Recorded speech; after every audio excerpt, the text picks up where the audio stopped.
In this lecture, we are going to start new exercise 1.3, जिसमें हम question number 1 के 4 parts करेंगे, question number 2, question number 3 का first part. उससे पहले first of all we have to discuss order pair and Cartesian product of sets.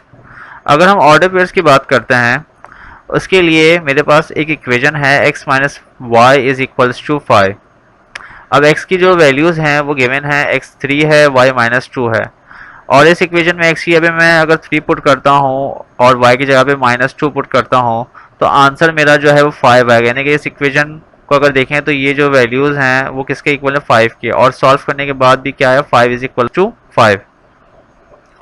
So basically order pair जो है वो किसी भी दो एलिमेंट को एक ही ऑर्डर में लिखना या उसे सही तरीके से अरेंज करना, उसे हम ऑर्डर पेयर कहते हैं। जैसे कि नीचे आप देख रहे हैं कि आपके पास एक पेयर बना हुआ है एक्स वाई का, जिसमें x की वैल्यू 3 है, y की वैल्यू -2 है। लेकिन अगर मैं इसके ऑर्डर को ही चेंज कर दूं, x की जगह पे -2 कर दूं और y की जगह पे 3 कर दूं, तो ये रॉन्ग हो जाएगा, क्योंकि जो भी आपको ऑर्डर दिया हुआ है और जो भी ऑर्डर की और जो भी एलिमेंट्स की आपको वैल्यूज दी हुई होती हैं, हम उनके ऑर्डर को चेंज नहीं कर सकते, बिकॉज के they are not equal, they are not same. तो इस वजह से जो है वो ऑर्डर पेयर आपके पास क्या है कि एलिमेंट्स की अरेंजमेंट या एलिमेंट्स को इस तरीके से तरतीब देना ताकि वो उस पेयर को हम चेंज ना करें। यानी कि वो पेयर जो भी होगा आपका वो उसी फॉर्म में होगा जिस फॉर्म में लिखा गया है, हम उसे चेंज नहीं कर सकते। अगर x को 3 के बजाय x को -2 कर दें अपनी मर्जी से तो वो रॉन्ग हो जाएगा क्वेश्चन। ओके, अगर मेरे पास ऑर्डर पेयर a, b और b, है तो वो कभी भी सेम नहीं होंगे तब तक जब तक कि a बराबर b के ना हो। मैंने अभी आपको ये एक्सप्लेन कर दिया कि एक्स वाई और एक्स वाई अगर दोनों की वैल्यूज जो हैं, एक की वैल्यू 3 -2 है तो वो -2, 3 पॉसिबल नहीं है। 2 set 2, 3 and the order pair 2, 3 are not the same. इसी तरीके से एक सेट है जो कि 2, 3 है, दो एलिमेंट्स हैं, और एक ऑर्डर पेयर है जिसमें ब्रैकेट राउंड ब्रैकेट है जिसमें 2, 3 वो भी सेम नहीं होंगे। सो ऑर्डर पेयर के बाद है कार्टेशियन प्रोडक्ट ऑफ सेट। अगर हम कार्टेशियन प्रोडक्ट की बात करें तो कार्टेशियन प्रोडक्ट किसी भी दो सेट्स को अगर हम करते हैं तो उससे हम डिनोट करते हैं a क्रॉस b से। और कार्टेशियन प्रोडक्ट जो है बेसिकली दो सेट्स है मेरे पास, लाइक a जो कि 1 to 3 है और b a, b। अब जब इन दोनों सेट्स को मैं कार्टेशियन प्रोडक्ट से सॉल्व करूंगा तो इन दोनों सेट्स के जितने पॉसिबल ऑर्डर पेयर्स होंगे वो कितने होंगे, वो हमें इस कार्टेशियन प्रोडक्ट की मदद से मिल जाएंगे। जैसे कि अगर मैं देखता हूं कि मेरे पास एक में 1 to 3 है और एक में b में a b हैं, तो दोनों सेट्स को मैं इस तरीके से जो है वो सॉल्व करूंगा देखते हुए कि इसके पॉसिबल ऑर्डर्स मुझे मिल जाएं। जैसा कि एक्सरसाइज 1.3 में अगर आप देखें क्वेश्चन 1 में, if a b c d and b y z, ये दो सेट्स आपको गिवन हैं जिसमें a सेट के अंदर a b c d 4 elements हैं और b में 2 एलिमेंट्स हैं। जब मैं दोनों को कार्टेशियन प्रोडक्ट के थ्रू सॉल्व करूंगा तो मैं ये चेक करूंगा कि इसके पॉसिबल ऑर्डर पेयर्स कितने मिलेंगे मुझे।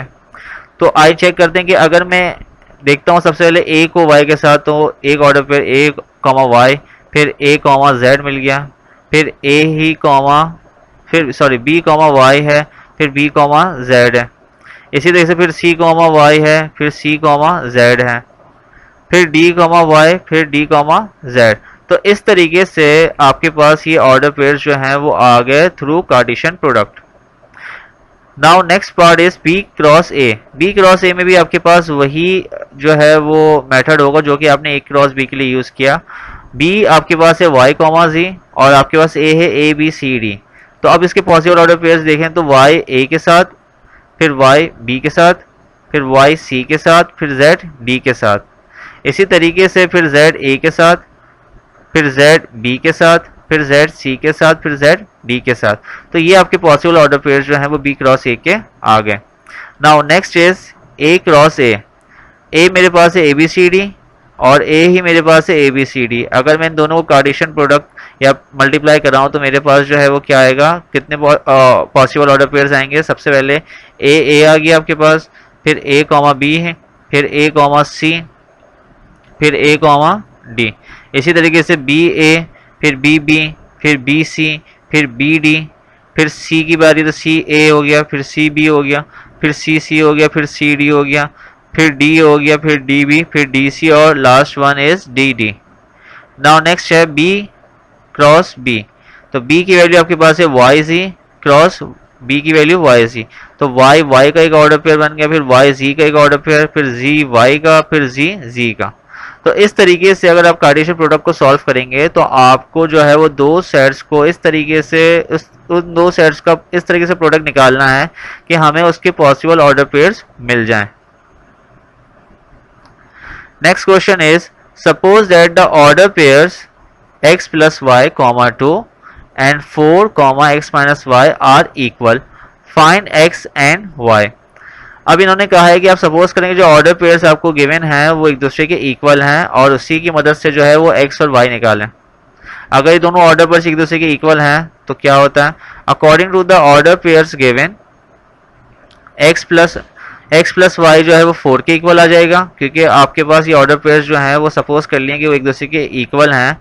तो x प्लस वाई जो है वो इक्वल है 4 के, जो कि मैंने यहाँ मेंशन कर दिया, और 2 जो है वो बराबर है x माइनस वाई के, जो कि मैंने यहाँ पे इक्वेशन बना के स्टॉप कर दिया।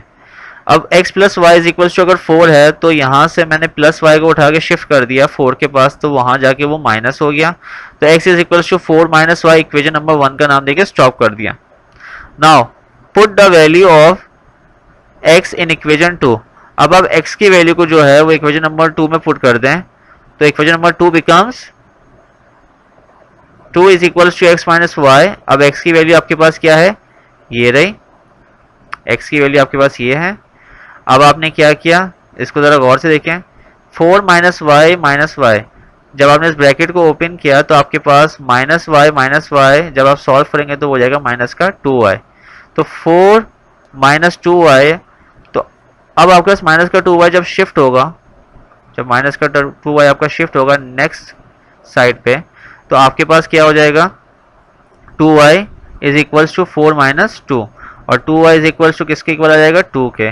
अब यहाँ से y जो है आपका रहेगा, क्योंकि y की वैल्यू निकालनी है, 2 जो है वो y के साथ क्या हो रहा है, मल्टीप्लाई हो रहा है, तो 2 जो है वो नीचे आके या दूसरी साइड जाके क्या हो जाएगा, डिवाइड हो जाएगा। तो इस वजह से जो है वो आपके पास y की वैल्यू आ जाएगी 1। Now put the value of y in equation number 2। अब y की वैल्यू को जब आप इक्वेशन नंबर 2 में पुट करेंगे, इक्वेशन नंबर 2 आपके पास ये रही, तो क्या हो जाएगा, 2 is equals to X minus Y, equation number 2 है, तो 2 is equals to X minus 1। तो जब आप सॉल्व करेंगे इस माइनस के y को उठा के आप शिफ्ट करेंगे, तो ये माइनस का y वहाँ जाके क्या हो जाएगा, 2 के पास प्लस का 1 हो जाएगा, और 2 plus 1 is equals to 3, so x is equals to 3। So इस तरीके से भी हमने जो है वो x की वैल्यू को फाइंड कर लिया जो कि 3 है, और y की वैल्यू को भी फाइंड कर लिया जो कि 1 है।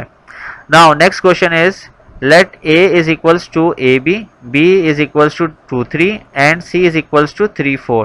फाइंड, आपके पास एक a सेट दिया हुआ है जिसके 2 एलिमेंट्स हैं, b दिया हुआ है जिसके 2 एलिमेंट्स हैं, c दिया हुआ है जिसके 2 एलिमेंट्स हैं। अब हमें क्या फाइंड करना है कि a जो है वो कार्टेशियन प्रोडक्ट है किसके साथ, b यूनियन c के साथ।